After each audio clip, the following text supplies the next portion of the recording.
Congress central election committee సమావేశం కొనసాగుతోంది. ఖర్గే అధ్యక్షతన జరుగుతున్న ఈ భేటీకి సోనియా, రాహుల్ తో పాటు ఏఐసీసీ అగ్రనేతలు హాజరయ్యారు. రాష్ట్రం నుంచి సీఎం రేవంత్ రెడ్డి, భట్టి విక్రమార్క, ఉత్తమ్ హాజరయ్యారు. రాష్ట్రంలో ఇంకా 8 స్థానాలకు అభ్యర్థుల్ని ఖరారు చేయాల్సింది. ఖమ్మం, భువనగిరి, మెదక్, కరీంనగర్ సీట్లు ఎవరికి దక్కుతాయనే దానిపై ఇంట్రెస్టింగ్ గా మారింది. తెలంగాణలో మొత్తం సీట్లు ప్రకటించే అవకాశాలు కనిపిస్తున్నాయి. రెండో విడత పార్లమెంట్ ఎన్నికలు జరిగే స్థానాలపైనే ప్రధాన ఫోకస్ ఉంది. డీటెయిల్స్ తెలుసుకుందాం. మదార్ మనతో లైవ్ లో జాయిన్ అవుతున్నారు. మదార్, ముఖ్య నాయకులంతా ఢిల్లీ చేరుకున్నారు.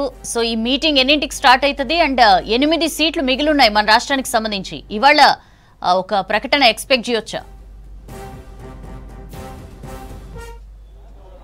సౌజన్య, సాయంత్రం 6 గంటలకే ఈ కేంద్ర ఎన్నికల కమిటీ సమావేశం ప్రారంభమైంది. మల్లికార్జున ఖర్గే అధ్యక్షతన సోనియా గాంధీ, అలాగే కేంద్ర ఎన్నికల కమిటీలో సభ్యులుగా ఉన్నటువంటి వారు సమక్షంలో ఈ మీటింగ్ అనేది కూడా జరుగుతూ ఉంది. ఈరోజు కేవలం 4 రాష్ట్రాలకు సంబంధించిన అభ్యర్థుల ఎంపిక పైన మాత్రమే చర్చ ఉంటుందంటూ కూడా ఏఐసీసీ వర్గాల నుంచి సమాచారం అంతా ఉంది. ఇప్పటికే గోవా, జార్ఖండ్ రాష్ట్రాలకు సంబంధించిన అభ్యర్థుల ఎంపిక ప్రక్రియ పూర్తయినట్టుగా తెలుస్తోంది. ప్రస్తుతం తెలంగాణకు సంబంధించిన అభ్యర్థుల ఎంపిక పైన చర్చ నడుస్తూ ఉంది.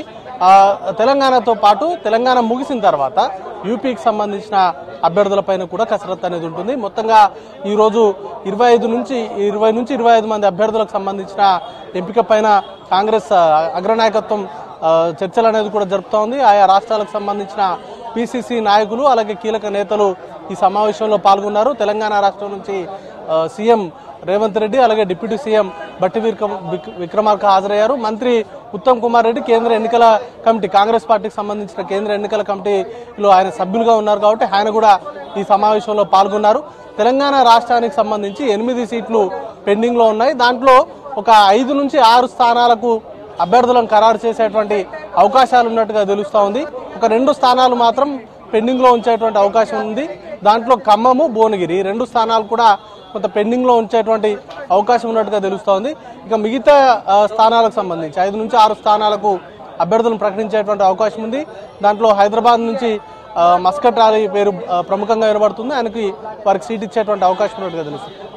ఇక వరంగల్ నుంచి కూడా 3 పేర్లు ప్రముఖంగా వినబడతా ఉంది. 4 పేర్లు ప్రముఖంగా ఉన్నాయి. దాంట్లో దొమ్మటి సాంబయ్య పేరుతో పాటు ఇటీవల బీఆర్ఎస్ పార్టీ నుంచి కాంగ్రెస్ పార్టీలో చేరినటువంటి MP, sitting MP Pasnuru Dayakar, అలాగే బొడ్డు సునీత, ఆమెతో పాటు రామగల్ల పరమేశ్వర్, ఈ 4 పేర్లు కూడా వరంగల్కు సంబంధించినటువంటి స్థానం పైన ఎక్కువగా వినబడతా ఉన్నాయి. ఈ సీటు ఎస్సీ రిజర్వ్డ్ సీటు. ఈసారి అంటే ఇప్పటికే ఎస్సీ రిజర్వ్డ్కి సంబంధించినటువంటి సీట్లలో 2 స్థానాలు కూడా నాగర్ కర్నూలు, అలాగే పెద్దపల్లి, ఈ 2 స్థానాలు కూడా మాల సామాజిక వర్గానికి కేటాయించారు కాబట్టి ఈ స్థానాన్ని మాదిగ సామాజిక వర్గానికి కేటాయించేటువంటి అవకాశాలు ఉన్నట్టుగా తెలుస్తూ ఉంది. కాబట్టి ఆ సామాజిక వర్గానికి సంబంధించిన ప్రముఖ నేతల్ని ఈ సీటు నుంచి పోటీ చేయించేటువంటి అవకాశం ఉంది. ఇక వరంగల్ నుంచి, కరీంనగర్ నుంచి మాజీ ఎమ్మెల్యే ప్రవీణ్ రెడ్డి పేరు ప్రముఖంగా వినబడుతుంది. నిజామాబాద్ రేస్లో జీవన్ రెడ్డి, మెదక్ నుంచి నీలం మధు, ఈ క్యాండిడేట్లను అయితే ఫైనల్ చేసేటువంటి అవకాశం ఉన్నట్టుగా కాంగ్రెస్ పార్టీకి సంబంధించిన వర్గాల్లో చర్చ అయితే జోరుగా సాగుతోంది. ఖమ్మంకి సంబంధించి మాత్రం కొంత పెండింగ్ లో ఉండేటువంటి అవకాశం ఉంది. ఖమ్మము, భువనగిరి ఈ 2 స్థానాలకు సంబంధించి అభ్యర్థులకు ఎంపిక ప్రక్రియ కొంత ఆలస్యం అయ్యేటువంటి అవకాశాలు ఉన్నట్టుగా తెలుస్తూ ఉంది. ఖమ్మంకి సంబంధించి 3 కీలక నేతల కుటుంబ సభ్యులు ఆ స్థానాన్ని ఆశిస్తూ ఉన్నారు.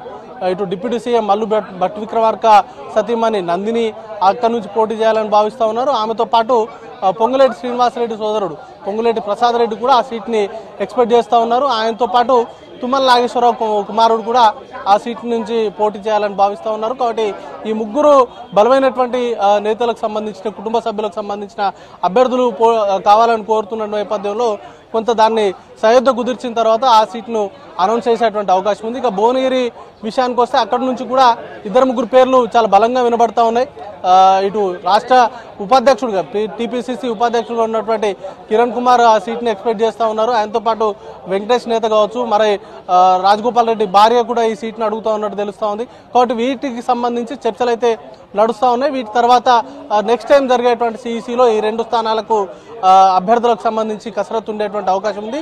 మిగతా స్థానాలకు మాత్రం కొంత ఏకాభిప్రాయం ఉన్నటువంటి సీట్లు కావచ్చు, లేకపోతే తక్కువ అది ఉన్న పోటీ ఉన్నటువంటి సీట్లు కాబట్టి, వివాదాస్పద లేనటువంటి సీట్లు కాబట్టి వీటిని క్లియర్ చేసేటువంటి అవకాశం ఉంది.